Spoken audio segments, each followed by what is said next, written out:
Pemirsa, kembali lagi bersama saya Veronica Kristiani. Kita lanjutkan perbincangan kita dengan Ibu Fiona. Oke, Ibu, tadi kan Ibu menyebutkan ya bahwa semua orang perlu menjadi praktisi self help. Betul begitu ya? Nah, apakah semua orang tanpa terkecuali ataukah hanya orang-orang yang bermasalah yang bisa menjadi praktisi self help? Bagaimana menurut pandangan Ibu? Menurut saya, karena siapa yang nggak punya masalah hari ini? Semua orang memiliki masalah, sekalipun bentuknya mungkin berubah, berbeda maksud saya. Yang nggak ada masalah pun jadi masalah ya? Iya, seorang pengusaha yang sukses mungkin dia punya masalah dengan bagaimana mengembangkan usahanya, apalagi yang belum sukses. Betul.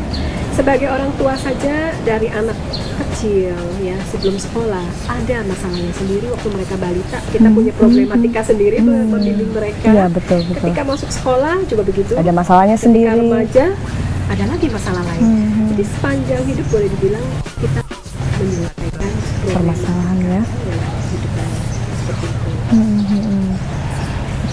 Nah, kalau tadi ya dari Ibu kan sebagai terapis ya, kira-kira masalah apa sih yang paling banyak Ibu jumpai? Contohnya apa tuh Bu Fiona? Kalau bicara mengenai jenis permasalahan itu sangat kompleks sekali, gitu ya. Bentuknya macam-macam, berbeda-beda gitu ya. Hanya bisa kita kategorikan menjadi tiga kategori besar. Dan yang pertama adalah masalah manusia adalah melakukan apa yang tidak seharusnya dilakukan dan tidak melakukan apa yang seharusnya dilakukan. Itu Mbak Sela. Jadi apa yang harusnya dia lakukan nggak dilakukan, apa yang tidak seharusnya dilakukan gitu ya. Misalkan seseorang yang mempunyai dendam atau sakit hati pada orang lain misalnya. Jadi dia tahu bahwa dia perlu memaafkan, tapi itu tidak dilakukan. Nah, terus dia tahu juga bahwa dia tidak seharusnya membalas misalnya, tapi kemudian dia membalas. Ya, itu sudah sesuai yang tadi ya. Nah, terus masalah yang lain adalah melakukan sesuatu, misalkan seperti berprestasi di sekolah, bersosialisasi di lingkungan, ya itu juga masalah dalam bentuk yang berbeda. Terus satu masalah lagi yang jarang disadari tapi ada dalam hidup sehari-hari. Pada sebagian orang itu mereka mempunyai perasaan tidak pantas mendapat pujian, tidak layak mendapatkan cinta kasih. Tidak tuh pede ya, tidak pede. Jadi dia merasa dirinya nggak pantas gitu. Dan dari pengalaman terapi, sebagian orang yang belum menemukan pasangan hidup itu juga ada yang problematikanya adalah jadi tidak merasa tidak pantasnya mendapatkan pasangan hidup dan sebagainya. Jadi sebenarnya masalahnya berputar-putar di sana aja ya sebenarnya masalahnya ya. Gitu. Jadi masalahnya ya banyak tapi ya berputar-putar di sana saja gitu. Nah, peran dari praktisi self help seperti apa? Kalau saya boleh tahu perannya. Dari praktisi self help-nya gitu ya. Nah, tadi kan kita sudah bahas bahwa seorang praktisi self help adalah orang yang dia sadar ya, sadar bahwa ini penting. Kemudian dia mau, oke deh, saya punya masalah, saya yang harus menyelesaikannya.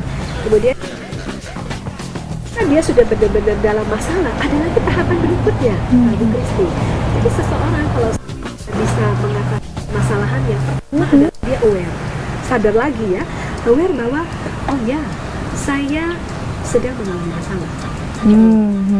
Tahapan berikutnya adalah dia accept, menerima dengan ikhlas bahwa ya saya sekarang memang sedang mengalami masalah, apapun sebutannya untuk itu, apakah itu cobaan, apakah itu ujian ya, atau hanya sekedar pelajaran hidup dia memaknainya seperti itu.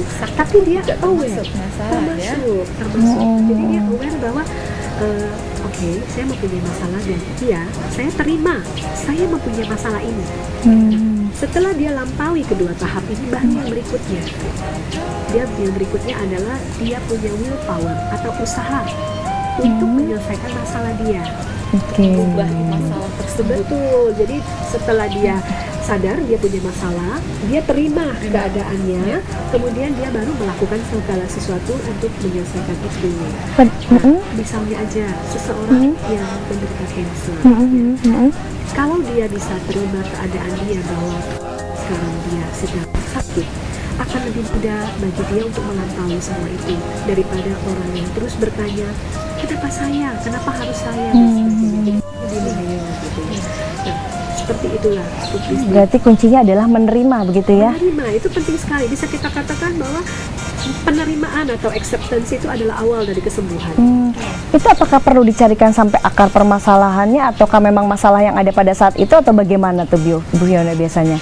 Jadi akar masalah itu perlu dicari karena biasanya masalah yang kita rasakan ini hanya simptom, hanya gejala ya. Seperti kalau kita lihat pohon, mungkin yang kita lihat ini adalah batangnya, daunnya gitu ya. Tapi akarnya yang di dalam itu.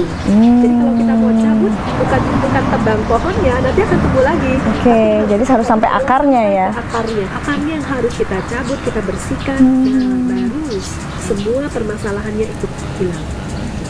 Biasanya nih Bu, apa sih penyebabnya ya seperti itu ya, kalau misalnya sampai ada permasalahan, bahkan sampai akar masalah dan sebagainya, itu penyebabnya apa biasanya? Oke, penyebab masalah ya. Jadi penyebab masalah itu ada bermacam-macam juga yang kita sebut dengan psikodinamika dari sebuah simptom gitu ya. Yang dimaksud dengan psikodinamika simptom ini adalah penyebab munculnya adanya simptom seperti ini gitu ya. Itu sekitar ada 7 kalau kita lihat dari menurut Charles Tebet di bukunya Miracles of Demand yang disebutkan ada 7 dari psychodynamics of a symptom gitu ya. Jadi yang pertama itu adalah jadi menyalahkan dirinya. Mungkin di masa lalu dia pernah membuat sebuah kesalahan gitu ya. Jadi dia terus mempertanyakan itu. Jadi itu terus dibawa-bawa kesalahan dia itu, tidak bisa memaafkan dirinya sendiri. Jadi seperti menghukum diri sendiri gitu ya? Oke. Betul sekali Bu Kristi. Nah, terus masalah yang lain lagi adalah sebuah kejadian besar yang menimbulkan fobia atau trauma atau peristiwa tertentu yang sangat melukai dia gitu ya. Itu juga adalah sebuah psikodinamika dari sebuah simptom.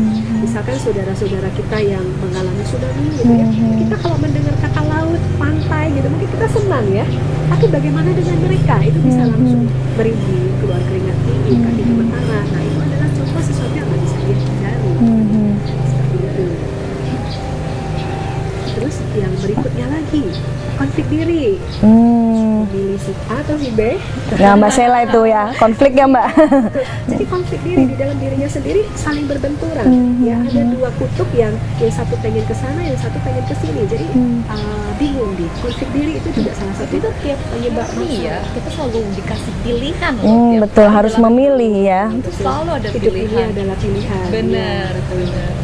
Pemirsa, ingin tahu kelanjutan cerita dari Ibu Fiona? Saksikan setelah yang satu ini.